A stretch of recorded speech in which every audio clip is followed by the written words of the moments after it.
আসসালামু আলাইকুম রহমতুল্লাহ। Lake valley flower সিটিতে সম্মানিত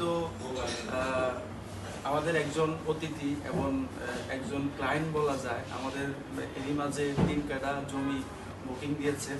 আজকে আমাদের এই দাদাকে আমরা এই জমি বুঝিয়ে দেওয়ার জন্য এই যে রেখেছি। ধন্যবাদ। এই যে নেন দাদা আপনার জমির কাগজ। আর আমাদের লেক ভ্যালি ফ্লাওয়ার সিটি উদ্দেশ্যে এবং আমাদের দর্শকদের উদ্দেশ্যে আপনি কিছু বলেন যে আমাদের প্রজেক্টটা কেমন লাগছে এবং কী জন্য কিনলেন আমাদের এই লেক ভ্যালি ফ্লাওয়ার সিটিতে জমিটা, যদি একটু দর্শকদের উদ্দেশ্যে কিছু বলতেন। লেক ভ্যালি ফ্লাওয়ার সিটি খুব সুন্দর একটি জায়গা এবং সম্ভাবনাময়।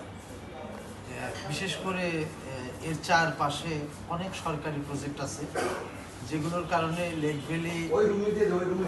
ভ্যালি ফ্লাওয়ার সিটি একটা সম্ভাবনার দ্বার খুলে দেবে আমার বিশ্বাস। এবং আবাসন তথা বাণিজ্যিক সব ধরনের বিষয় এখানে আছে, বিনোদন, সব ধরনের কালচার নিয়ে এটা সৃষ্টি। মানুষের একেবারে কি বলে, সব ধরনের সুযোগ সুবিধার চাহিদা লেক ভ্যালি ফ্লাওয়ার সিটিতে পাওয়া যাবে, এই উদ্দেশ্যে আমি এই জিনিসটা। আমাদের যে অলরেডি বিভিন্ন কাজ শুরু হয়েছে আর কি, একাধিক এটার ব্যাপারে আপনি কেমন আশাবাদী? এখন আমাদের লেক ভ্যালি ফ্লাওয়ার সিটির উল্টা পাশেই আমাদের রয়েছে যে 8,500 ইন্ডাস্ট্রিয়াল পার্ক। তো আমাদের ভবিষ্যৎটা কি মনে করতেছেন? এবং যারা ইতিমধ্যে আমাদের লেক ভ্যালি ফ্লাওয়ার সিটিতে জমি দেখেছেন তাদের উদ্দেশ্যে আপনি কি বলতে চাচ্ছেন? না, এটা ভালো জিনিস যে লেক ভ্যালি ফ্লাওয়ার সিটির চারপাশে সরকারি প্রজেক্ট আছে। আর লেক ভ্যালি ফ্লাওয়ার সিটি উত্তরোত্তর উন্নতি হচ্ছেই। আমি যেটা দেখেছি সেখানে গিয়ে, যে ওখানে বালু ভরাটের কাজ চলছে এবং লেক ভ্যালি ফ্লাওয়ার সিটির যে আরেকটা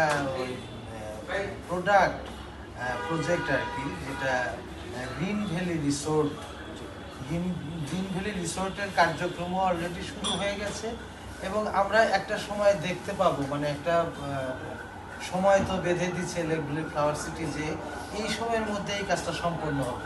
এবং আমি শতভাগ আস্থা রাখি যে এটা সেই সময়ের মধ্যে, অর্থাৎ 29 সালে অবশ্যই গ্রিন ভ্যালি রিসোর্টের কাজটি শেষ হবে বলে আমি আশা করছি। ইনশাআল্লাহ। ধন্যবাদ। ধন্যবাদ আপনাকে। আসসালামু আলাইকুম।